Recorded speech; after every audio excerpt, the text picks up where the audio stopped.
was a member of the Platte County Business and Professional Association. I was on a committee with a gal from Mid-America Regional Council by the name of Marlene Nagel. And I said, Marlene, we have a problem. What's that, Jeff? I said, we have 42 buildings downtown in Weston, 14 of them are empty. She said, is that new? And I said, well, it's progressively during the 70s. Businesses have closed and left, and there haven't been anybody to replace them. She says, you know what? We just got access to a United States Department of Economic Development demonstration grant.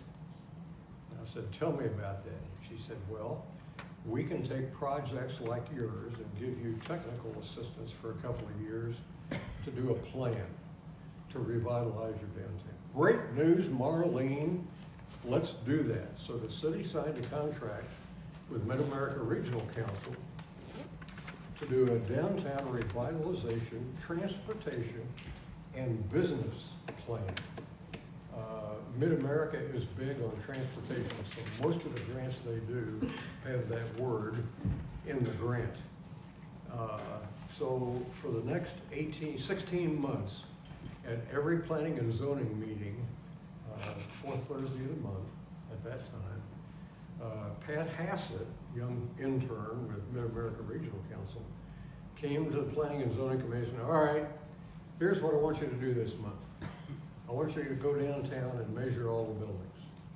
I want the square footage of the whole building. I want to know what the uses are on the first floor. I want to know what the uses are on the second floor. And then we'll talk about it next month when you come back. So several of us went down, we measured all the buildings.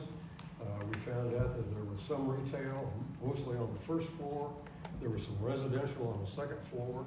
There was storage, and there was warehousing. So those are the four uses of the buildings downtown.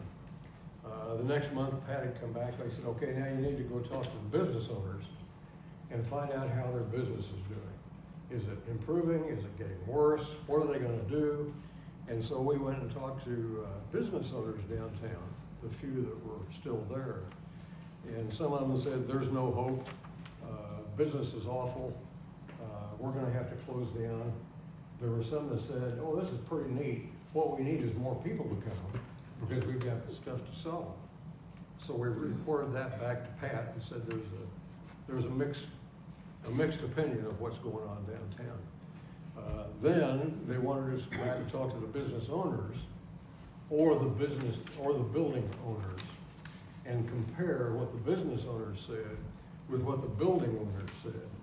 And that was pretty interesting because the building owners who had their properties rented thought everything was wonderful, except for the occasional call. I got a hot water heater problem, or I got a furnace problem. But they were they'd owned the buildings for years, probably, were getting rent from it. Didn't make any difference to them as long as the building was rented. The business owners, again, were mixed. Things are awful. I can't get the building owner to maintain the building.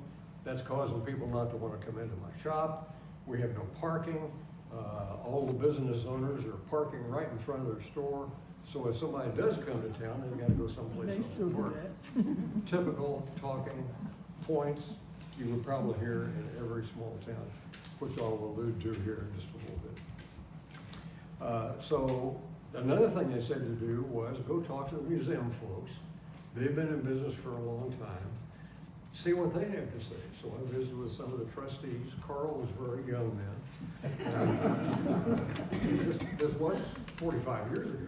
Yeah, he was young. So we talked to folks from the museum, and they said, well, we're having an old homes tour every 4 years now. We started that in 1960. And that generates 3,000 or 4,000 people to come to Weston because they must be interested in old homes. And that was exactly right. So Pat, after the 16 months, he says, okay, I've got this preliminary draft. I need to come to planning and zoning, present it to you. And that was in January 1981. And he came up and brought it, and he said, okay, I'm going to synopsize what this thing says. And what this thing says is, there are 5 things that you have to know to be able to successful to try to figure out what to do. All right, what are those 5 things? He said, nobody's going to drive by. I said, what do you mean by that? He said, West downtown is a dead-end street. Nobody's gonna drive by. And the second thing he said was, you don't have enough people in town, 1,440 at the time, to support lots of businesses. So those businesses are gonna have to provide products that are consumable.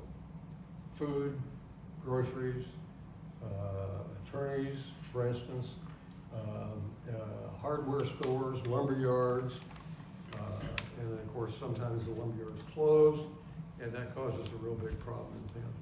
We'll address that here in a little bit. And the next thing I said was you need, the businesses downtown need to provide services, something that needs to be used all the time. Banking services, insurance agency, lawyers, accountants, people use them all the time. And then they said, you have to have a hook. You can't just tell people to come to town because it's a great little town. All right, let's think about the time frame. National Trust for Historic Preservation was formed in 1950. Weston Historical Museum was formed in 1960.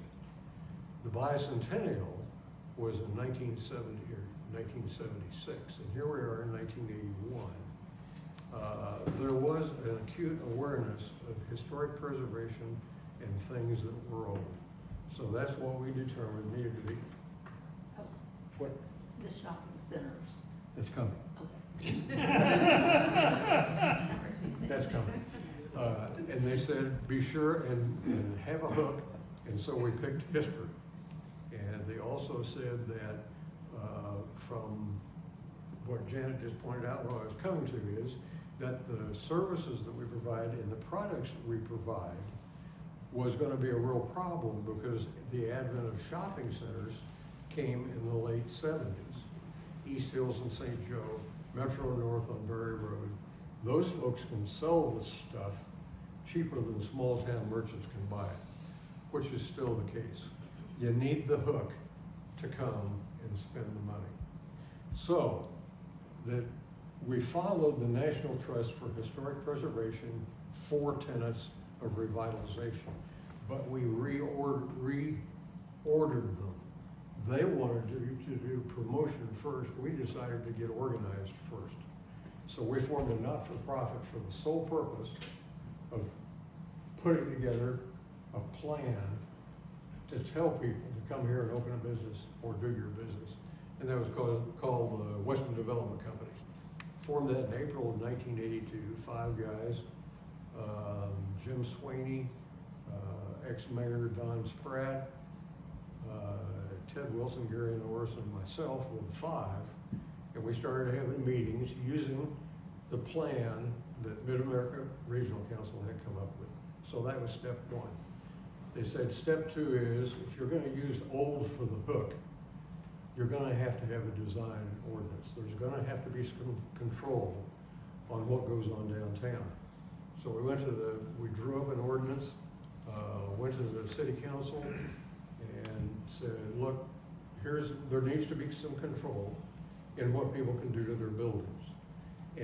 And Pat suggested that it include a paint chart. And of course, nobody in town wants anybody to tell them what color to paint their building.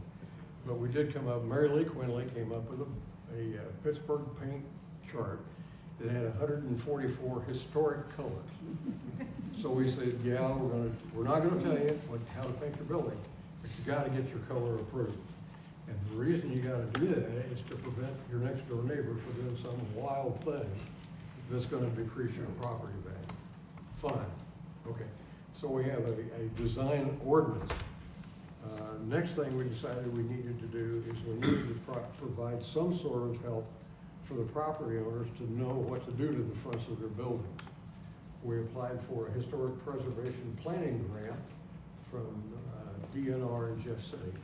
And what that grant said was, if you're in a historic district and you have a bunch of historic buildings, then we're going to provide you with architectural assistance through the use of this grant.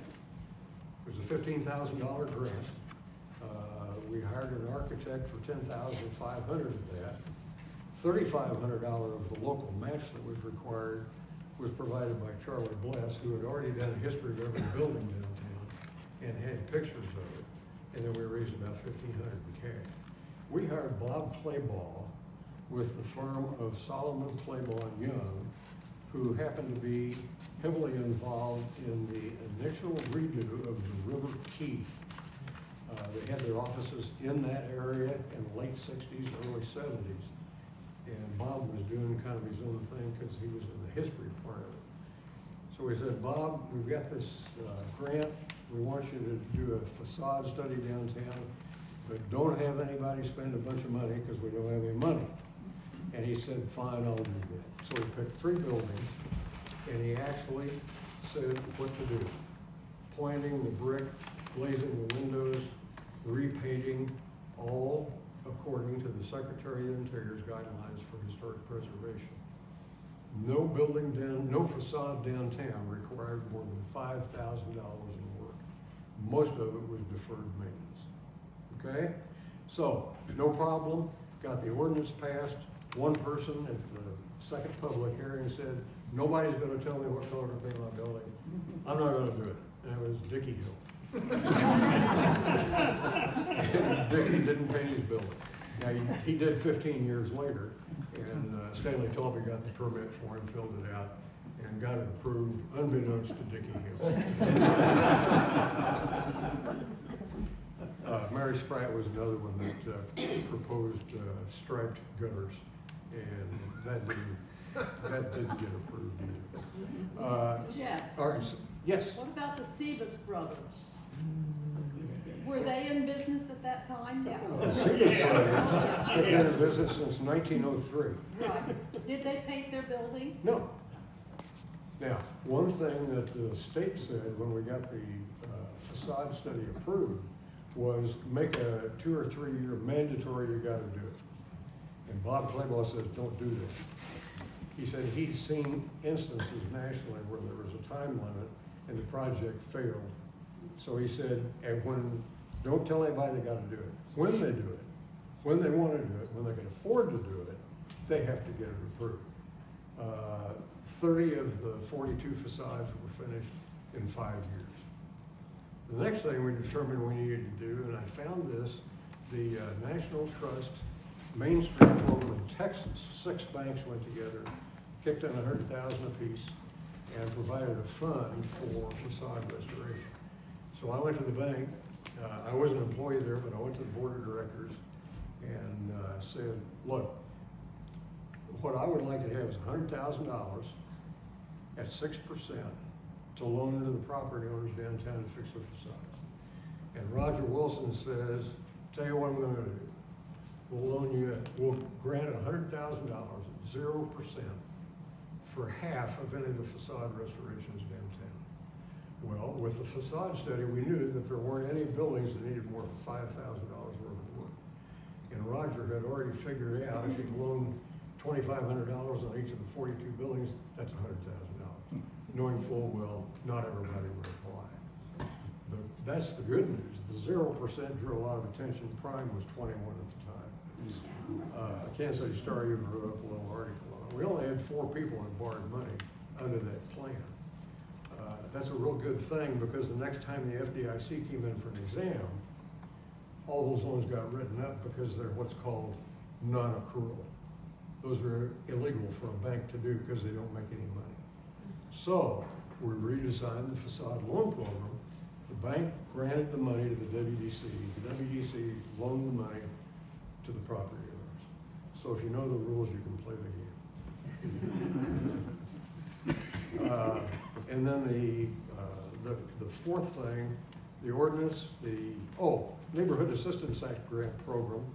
Virginia was volunteering in the WDC office, and some message came by that there was going to be a program someplace about a new act that the state of Missouri was doing. So Virginia went to it, she came back, so it's called the Neighborhood Assistance Act grant. And what it is, it's a tax credit for property owners that in a historic district that have a historic building that spend money on the facade of their building. So during the whole time we're going through this, the little 3-year period of time, this tax credit, there was about $200,000 worth of work done downtown by property owners who got a 50% state income tax credit for doing the work on the building. Well, a lot of people don't owe a lot of state income tax, and the plan was designed that if you didn't need it all this year, you could carry the loss forward for 10 years. It was extremely popular. A lot more people downtown did that than the facade improvement grant. It was a big deal. It was kind of interesting because while I was going on, John Gulick was the State Historic Preservation Officer, and it was a new grant. And anytime we called the state office and asked about it, he said, call Jeff Elsea in Weston. I think they're doing it right now. So we got calls, and Janet and I ended up going to 40 little towns in Missouri, Nebraska, and Kansas, one in Florida. And the only thing I charged was mileage. And we went and told people what we were doing in Weston. And there were people in Weston that were mad at us. What, Elsea, what are you doing? You're telling everybody else how to do it. Everybody's gonna be doing it. And Jan and I were laughing on the way back from Sweet Springs, Missouri, because their big hook was a brick street. That's gonna bring hundreds of people to town. And I did have the heart to tell them you may need more than that. But, so, I mean, it was very interesting because we're within an hour and 15 minutes of 2 million people. We have the first district entered on the National Register west of the Mississippi. We have a distillery, we have a winery, we have a ski area. Nobody can match that. It's just, I mean, it was very simple for us to tell everybody what to do because nobody could do it.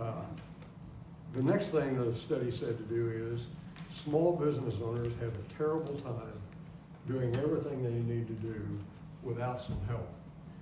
So marketing, promotion, accounting, taxes, and all that stuff. We contacted the University of Missouri Extension and asked them if they would find people that know what they're talking about to come up and talk to our business owners about those subjects, which they did. First Tuesday of the month, 5:30, we'd gather all the businesses. What came out of that was a general acknowledgement of what everybody needed to do small business-wise, but it also instituted the little process called the shop hop, where everybody went business to business to find out what everybody else was selling to make sure they didn't duplicate what everybody else was selling. And that was a big thing that Bob Claybaugh said. He said, make sure you don't have any duplication. He says that the thing that really kills a project. And, So that was great fun. and so that the shop owners could refer shoppers to other shops. Well, I don't carry that, but so-and-so does. Yeah. So it was a real cooperative thing. Yeah. Another thing they said to do was create events to get people to come, different clientele, different interests. So we thought maybe we'd do an annual event each month, which proved just a little bit cumbersome. But we did have an antique show, quilt show, flea market, art and photography contest, craft fair, community ice cream social, Lost Arts Festival, which evolved into the Apple Fest, a model train show, and candlelight homes tour. The next thing they said is involve as many local people as you can get to participate, because if you do get a lot of people to come to town, it's going to be a terrible disruption for the folks in town. There has to be a buy-in with the citizens. So we made a concentrated effort to contact a lot of people in town who work someplace else and live here.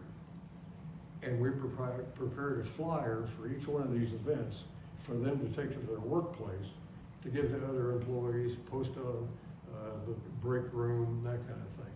And that was very easily done because we had 3 big employers very close. The Ford plant, Tacoma, Fort Leavenworth, and TWA. So we just sent people who live here in town that we knew that work there, take flyers so everybody else knows. No money for promotion. About that time, McCormick decided this thing may really work. So they gave us $10,000 to do some promotion, which we did do some print ads, a couple of radio ads, and of course the distillery was always included in those ads. But it was a big boost at that time. $10,000 was a lot of money in 1981 and 82. The next thing I said to do was coordinate with area attractions, Fort Leavenworth Museum, Northwest Kansas Regional Council, St. Joe Business Development Company, Clark County Historical Society, Weston Historical Museum, just other groups that might be able to promote what we were doing in town. The biggest thing and the most costly thing was identified is you need to fix Main Street. It's in awful shape. It's just a problem. Now here we are 45 years later.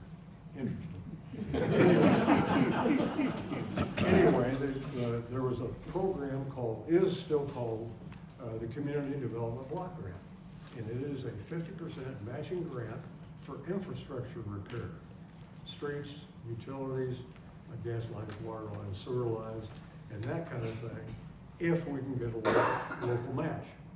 So we got bids on redoing Main Street, building a 113-place parking lot down to the depot, and old street lights. Great. Cost $186,000. So we had to raise $186,000 locally. Just so happened that business owners had already spent about $300,000 on their building, and we got to use that as the local match. We did run out of money because the cost went up. We couldn't afford the street lights, so we asked for donations. $1,000 a pole. You can get a bronze plaque put on the base of the pole if you give $1,000. And we had, I think there were 8 out of the 18 that were actually, people bought the poles. I don't know whether the bronze plaques are still on the base of those. I haven't checked that. I should do that. So anyway, we got the street lights in conjunction with that. Which brings us to the parking lot saga. Between the depot and the trailer court was a piece of ground that was weed infested, flooded every time we had an inch rain, absolutely worthless, owned by Burlington Northern. So I got a hold of the station manager in Omaha, and I said, we're trying to apply for a grant. We don't have any money. Would you lease us the ground for 100 years at $1 a year? He said, I don't know, I'll check. Community Development Block Grant had already told us we could do a 99-year lease at $1 a year to get access to a piece of property if we couldn't afford it. So he came back and said, no, we don't lease property.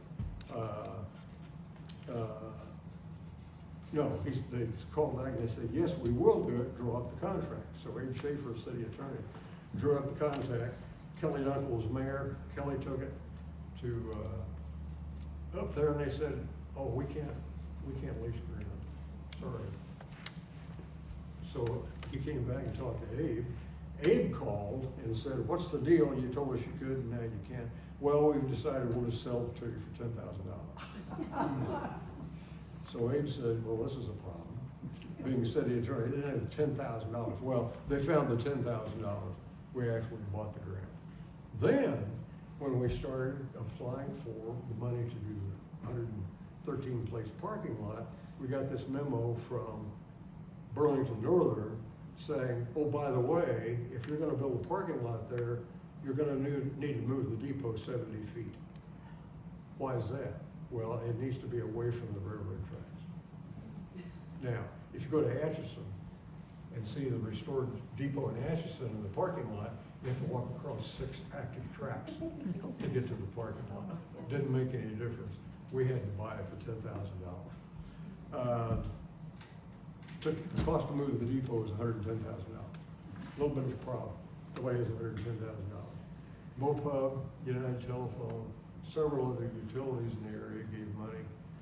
Several individuals gave money, and we were $30,000 short. So I went to Roger at the bank and I said, we got a problem here. We need $30,000, so the bank wrote a check to complete the project and make sure that it would go on. Synopsis.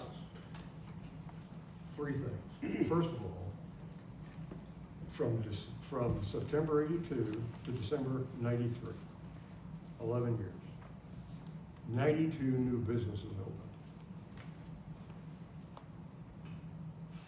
40 of them closed, but that was because we had some military people that opened the shop.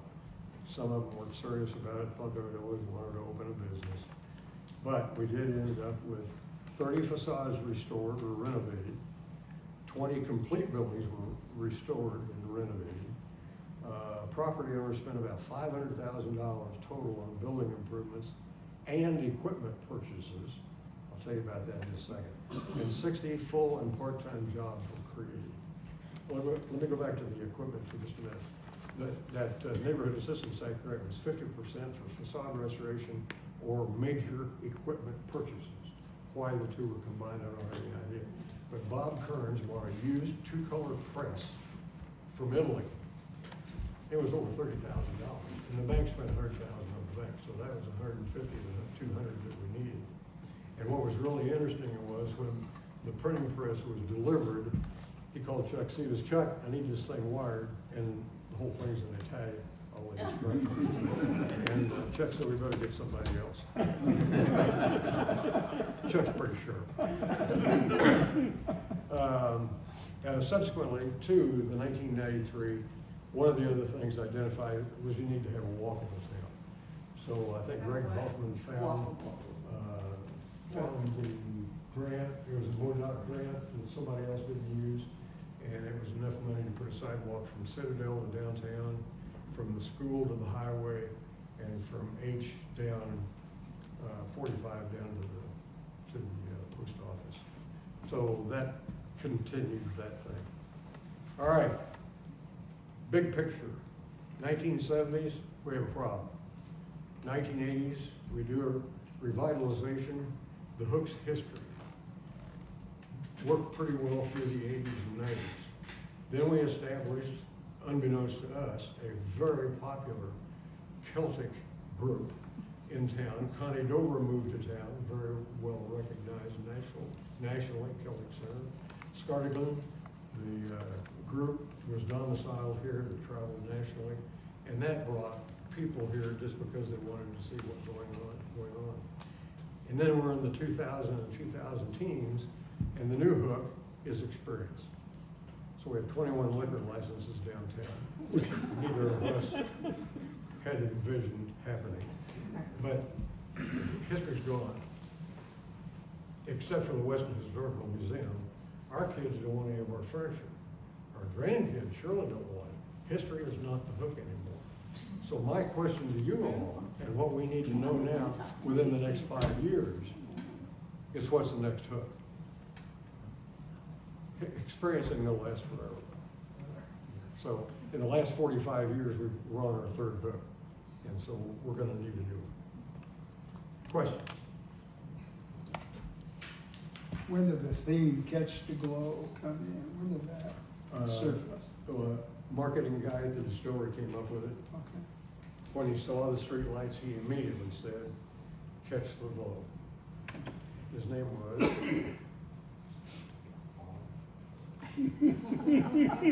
promotion guy at the distillery. I can't remember what his name was. Bob Hart's. Was it? Well, I believe that's right. I believe that's right. Yeah, it took him about 10 minutes to draw it. Okay, one more. When did Father Christmas come on the scene? Father Christmas. Don't know. Started walking the streets. 30 years? 35? 89 or 90, isn't Is that late? The very first poster, the very first poster was just for the local people. And that It was, was not advertised. that It was- was a thank you to the town. wasn't that 89? it? It was 82, wasn't it? Yeah, something like 82 or something like that.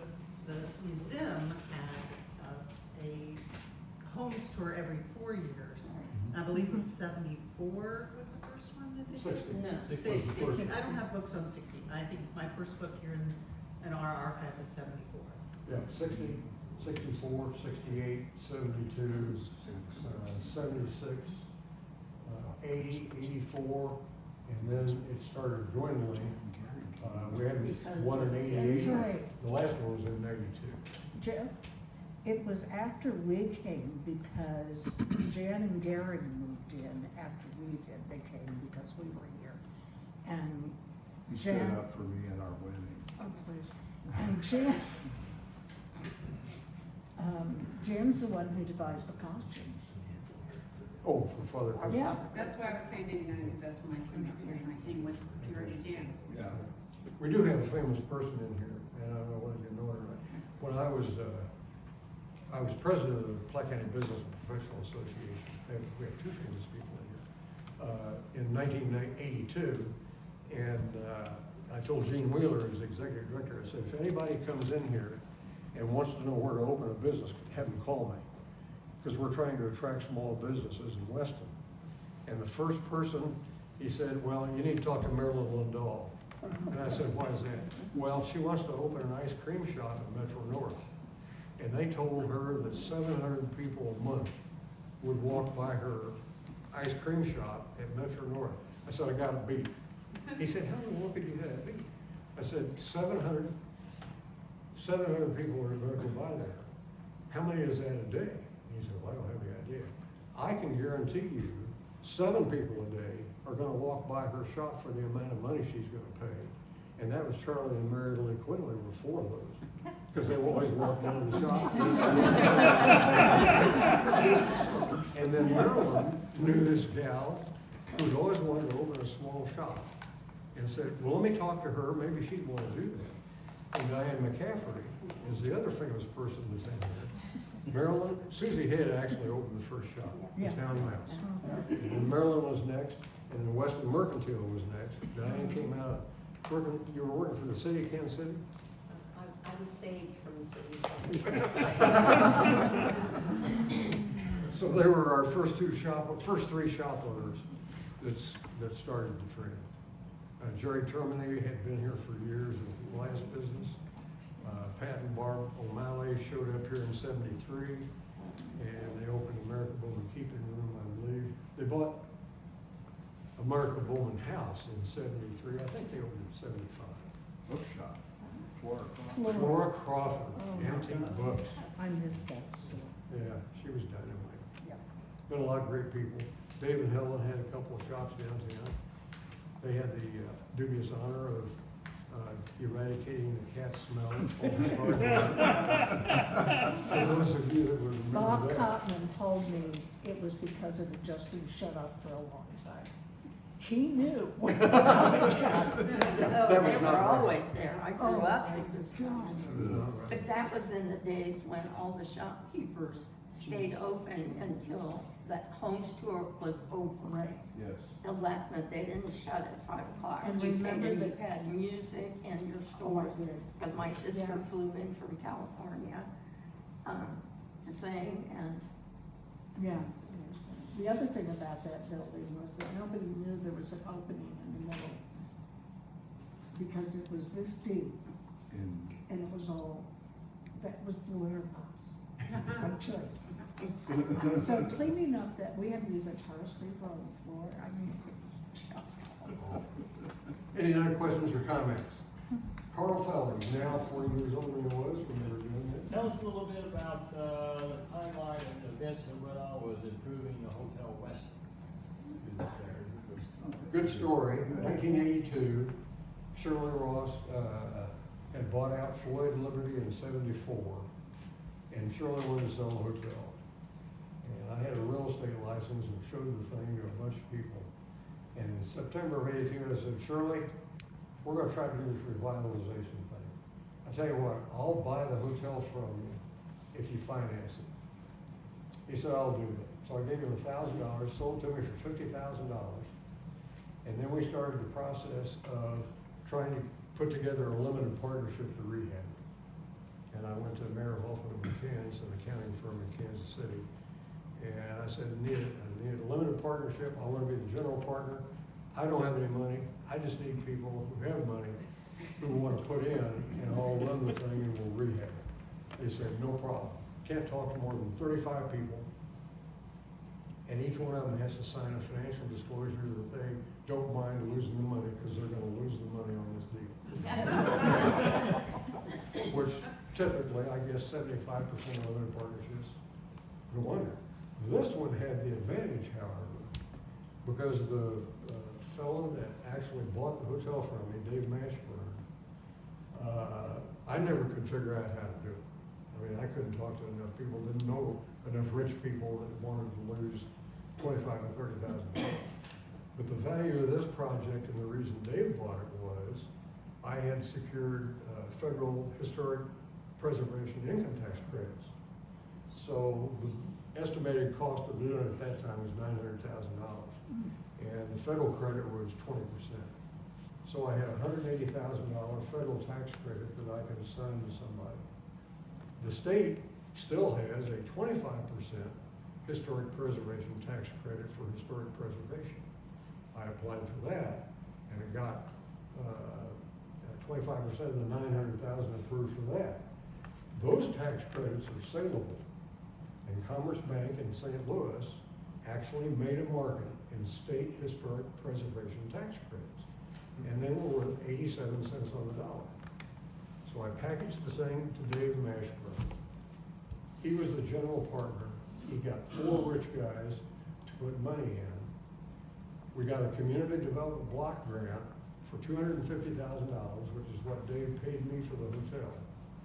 The appraisal was $300,000, but I got $250,000 for it. And 20% of the grant per year was erased if you rented it as a hotel for 5 years.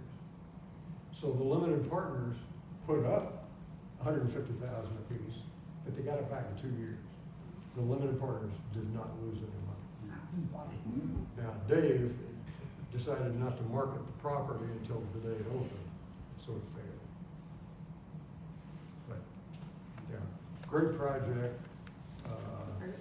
Yeah, and it was great timing, obviously, because I thought this revitalization thing was gonna work. The thing was gonna be worth some money. And it was, but I had to put $150,000 in it, so it's good to sell it for $250,000. But it got redone. Anything else?